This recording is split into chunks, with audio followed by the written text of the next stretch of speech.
When they're talking to you, they're like, oh, here comes Pastor Ashley. There's a problem there.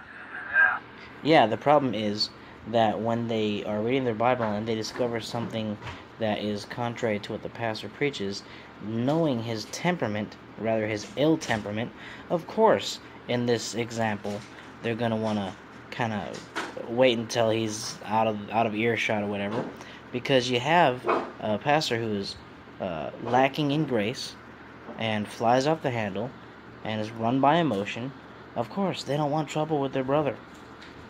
So I think that Jimenez is lacking a lot of context here, and he's twisting even scripture to fit the narrative and to fit the new IFB doctrine, which is, if there's anybody who is saying anything that is according to the Bible, yet contrary to what the pastor says or contrary to what Slanderson himself says, well, then those guys are heretics and they need to get booted out of the church.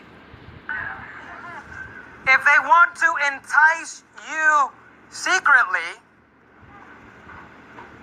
notice what it says.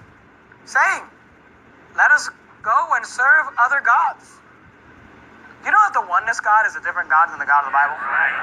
Yeah. This Jesus who sent himself, glorified himself, loves himself. Right. That's not the Jesus of the Bible. Right.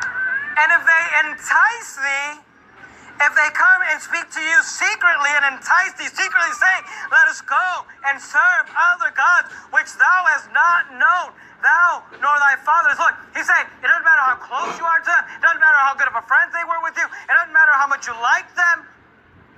You know what he says? He says, you should not care how close you are to them. And then he says this, you should not be aiding or abetting. Yeah, he just said in there, or rather he read in there, enticing them secretly, let us go and serve other gods.